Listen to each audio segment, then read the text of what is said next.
Ladies and gentlemen, welcome inside the podcast booth for QBSN the podcast, episode 4. Another great show for you guys today. We got playoff hunt, we're talking women's soccer, and then an extended breaking the ice with a special guest. We'll get to that in a minute, but first, women's soccer, second in the MAC. They clinched playoffs with a 7-0-4 conference record. Fairfield, number 1, 9-0-2 conference record. They clinched the MAC season title, or regular season title. So what do you think? Quinnipiac made the playoffs, second in the MAC. Go ahead. I think that it's going to be a rematch again, honestly. I mean, quite frankly, you look at the two teams, and it's, who else but these two teams that are currently in the running, have been in the running for so long, and they consistently dominate the MAC conference year in and year out. Yeah. So I think that I think it's just going to be the same thing again. And I think that if the Bobcats want to win, they got to bring an intensity that we know they have. We've seen them do it before. But I think that the Bobcats have a really good chance this year again to try and reclaim the MAC title. Yeah, Quinnipiac and Fairfield in their regular season matchup tied 1-1. Sacred Heart's in third with a 7-4 record, and that's interesting because that's the only difference between Quinnipiac and Sacred Heart in that second and third spot is 4 ties compared to 4 losses. So those ties going in Quinnipiac's favor, but it is definitely setting up for an interesting postseason for MAC women's soccer, and yeah, we can't wait to see it. It'll be, I do agree with you. I think we're going to see another Fairfield QU title match. In terms of looking at other postseason teams, congratulations to women's field hockey for the 10-win seasons. They are also in the battle for a playoff spot on Friday afternoon when they host the in-state rival UConn here for 3 p.m. So get that game packed and have everybody there. Make sure that we support them because they're looking for a win over the Huskies, and a Villanova loss to Liberty will secure the Bobcats' first ever Big East postseason berth. I think that's a huge story, and I think that people need to support Quinnipiac University's field hockey team.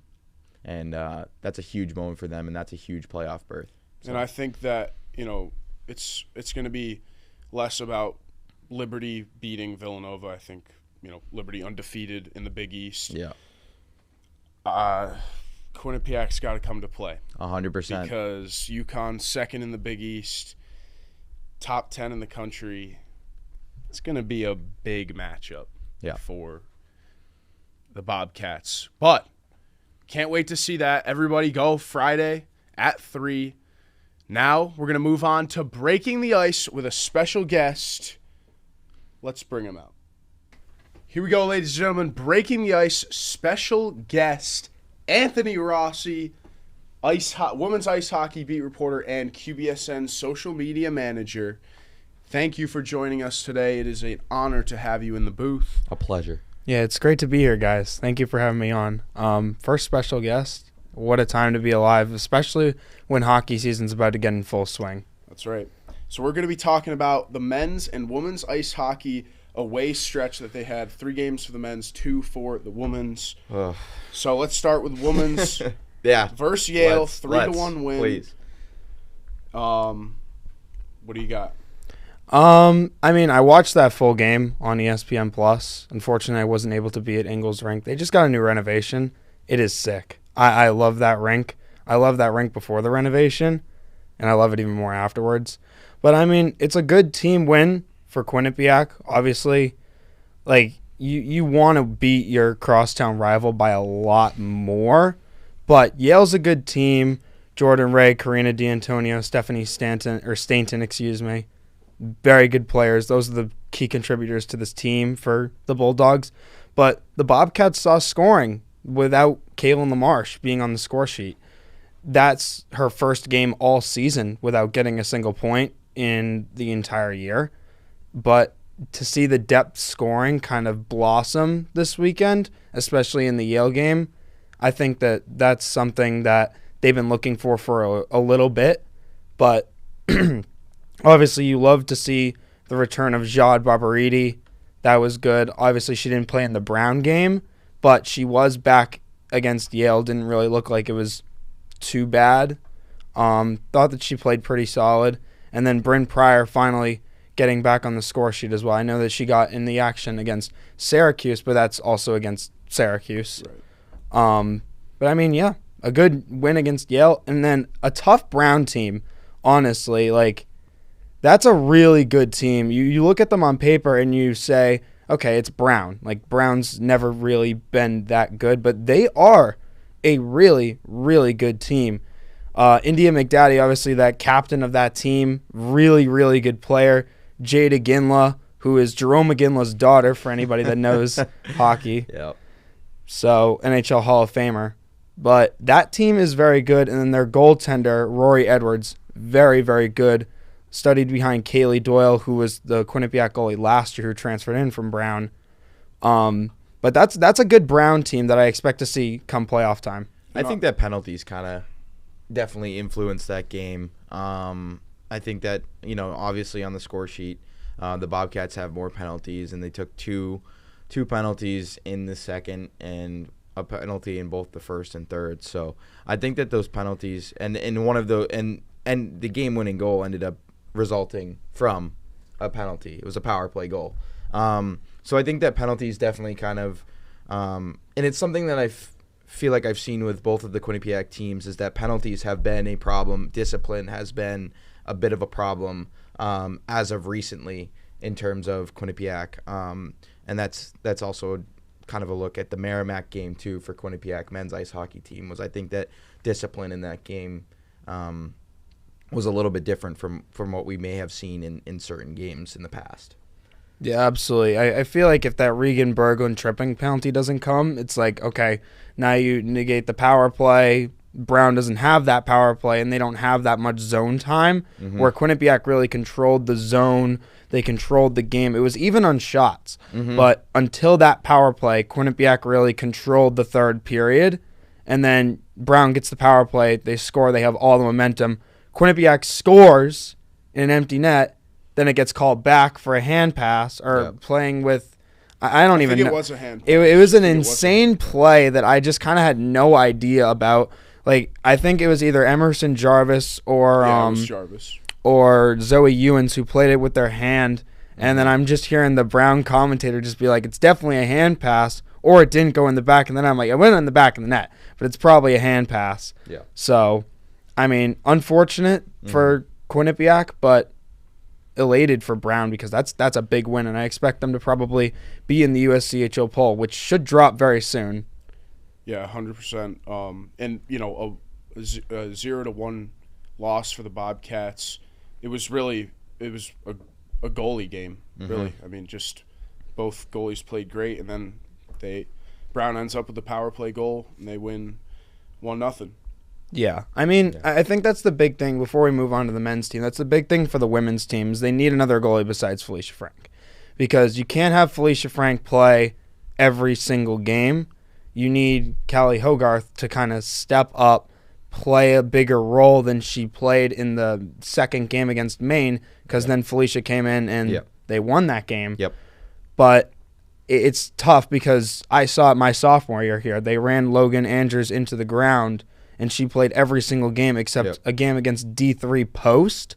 Yeah.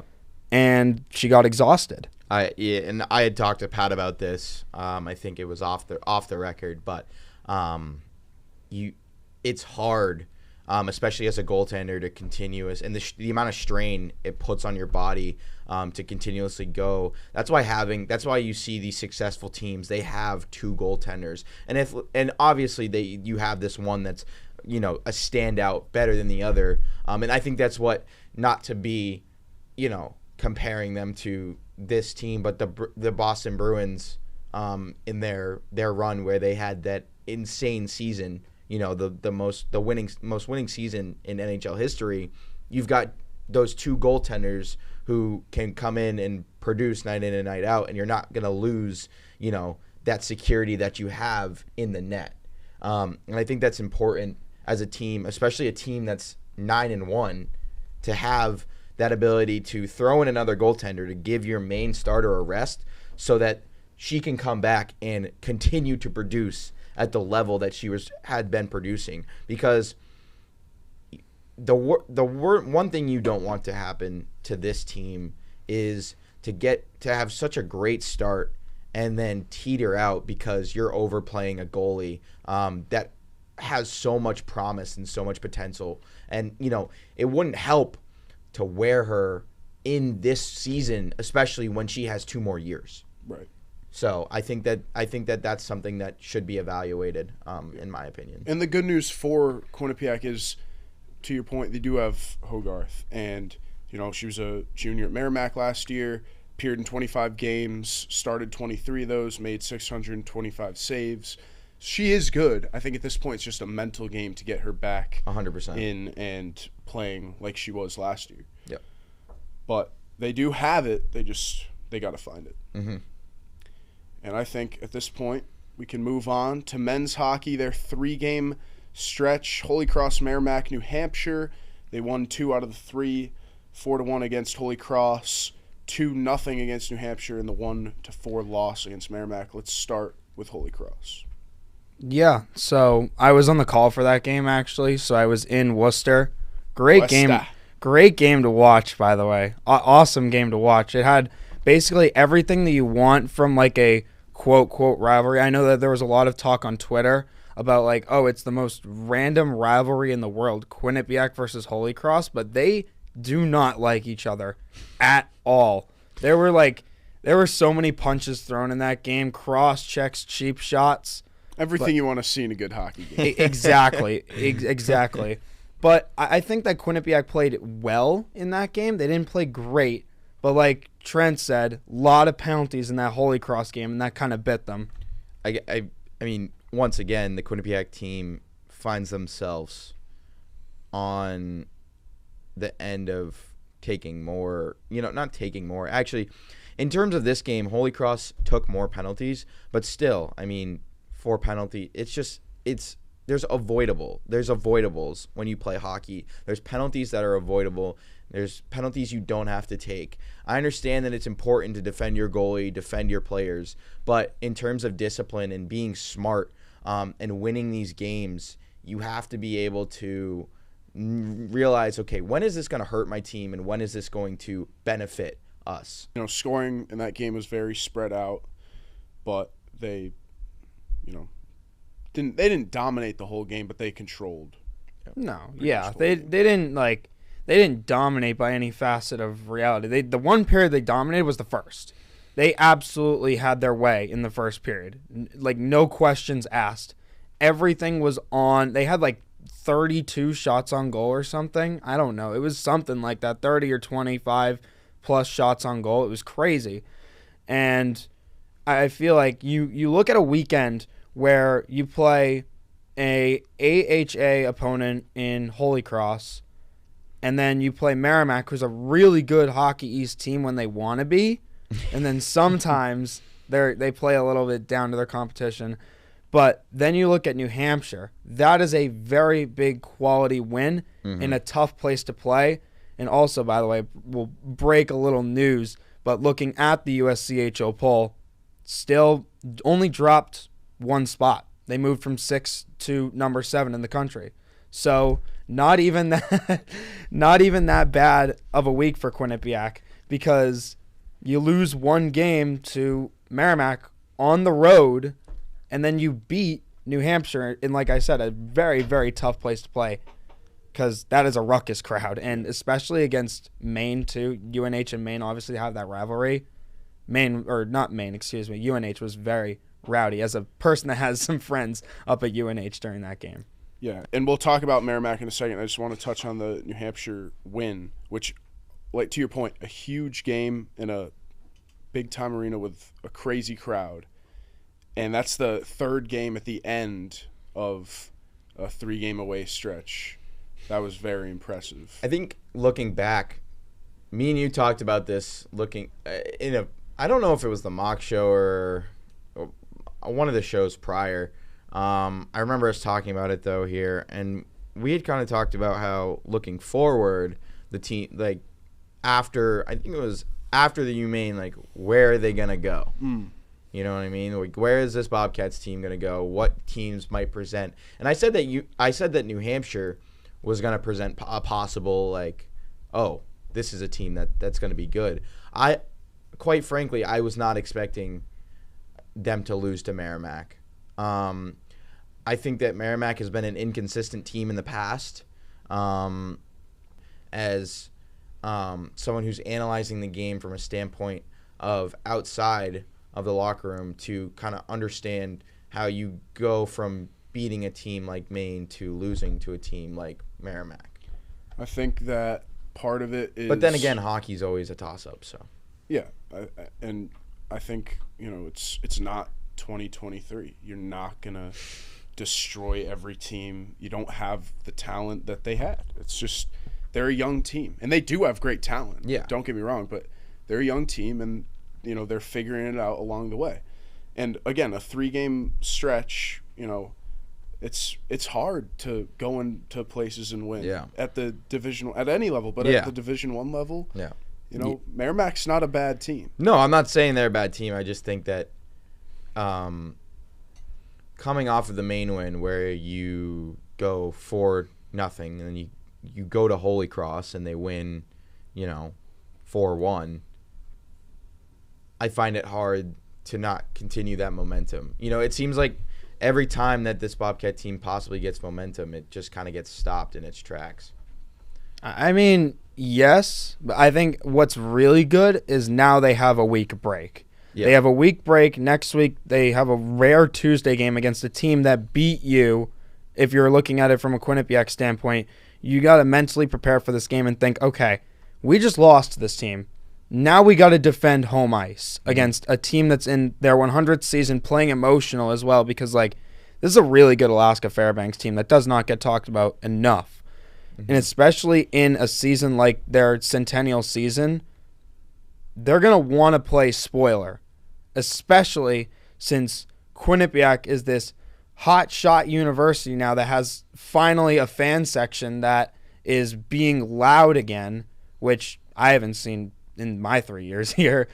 But I feel like if you're a Quinnipiac student, you have to go see this game because your team lost to this team down in Arizona in a neutral site. And now you have the opportunity to come see the team that beat your team and just pretty much get under their skin, pretty much. So, I mean, for Quinnipiac, though, I think that this is a must-win game, especially since 100%. Like I mentioned, they lost to Alaska Fairbanks earlier. Yep. It's a must-win because revenge game for 100%. Bobcats. And then you look at who they have next, Yale and Brown. And that is where ECAC hockey play starts. And especially for Quinnipiac, winning a lot of Cleary Cup championships in a row, can't lose the opening games, especially on the road. Yep. No, I think that for Quinnipiac, this is kind of the perfect setup for them going into Alaska Fairbanks. You have momentum coming off the New Hampshire win, a big 2-0 win. You get your week break, practice. Everybody has time to get their mind right. And then next Tuesday, or I should say Tuesday, we're going to see one of the better games this season. It's going to be a good game.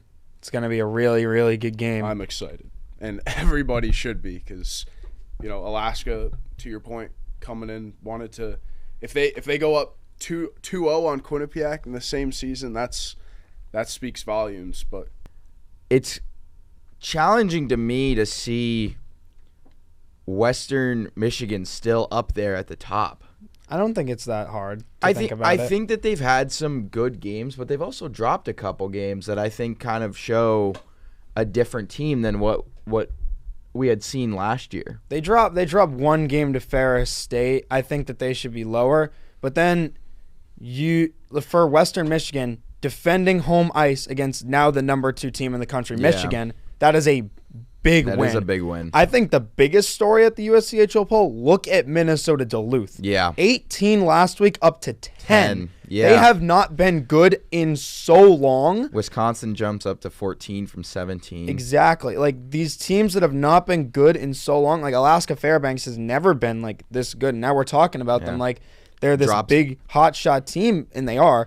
But Minnesota Duluth up 8 spots is insane. Drops BC out of the top 10. Really? That's crazy.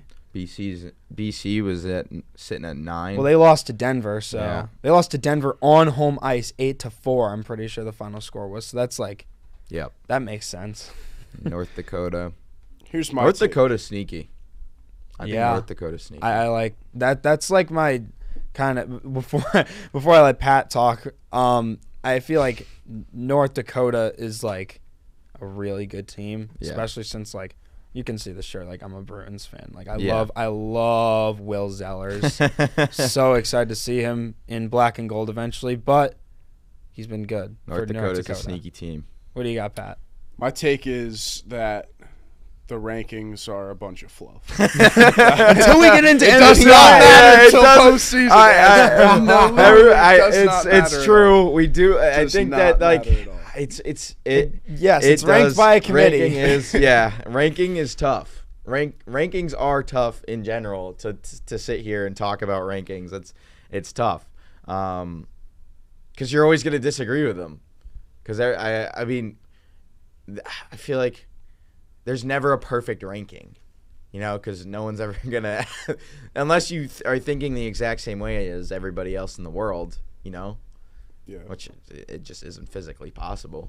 Well, come to me when it happens, though. I mean, Wisconsin's been the number 1 team in the women's poll since last year in 2024. Like a year ago, they've been the number 1 team. Yeah. So, like, that's the only time that I'd be like, all right, this is everybody thinking the exact same in the country. Yeah. And that's it. Yeah. Let me ask you one last question, Rossi. We talked about it last podcast, but you're here now, and I want to ask. Last couple years, we've seen women's hockey get off to a really good start non-conference. Oh, I know where this is going. I know exactly where this is going. So I want to ask, you know, do you see something different this year, or are we just going to have to wait and see? I mean, what are we talking about here? Are we talking about NCAA tournament, or are we talking about ECAC play in the regular ECAC. Season ECAC play? Because they've done good non-conference, and they get into that ECAC play. I mean, clearly they did well non-conference this year. Right. Yeah. I mean, I don't know. Cornell's going to be good. Cornell's probably going to win the ECAC, but it would not surprise me if this is the year that Quinnipiac cracks the top 4 in the playoffs and kind of plays really good throughout the regular season. It's going to be really tough, though, in my opinion, to see how they do against Cornell, Clarkson, who's still also finding their footing. Just like I said earlier, it depends if Callie Hogarth is going to play and you give Felicia Frank the rest that she deserves, because you can't exhaust a goalie. Injuries. All good stuff. And yeah, thank you for joining us, Rossi. That was awesome. Of course. Great breaking the ice segment. Thank you, everybody, for listening. The ice has been broken. The ice has definitely been broken. We'll see you next week. Peace. Woo!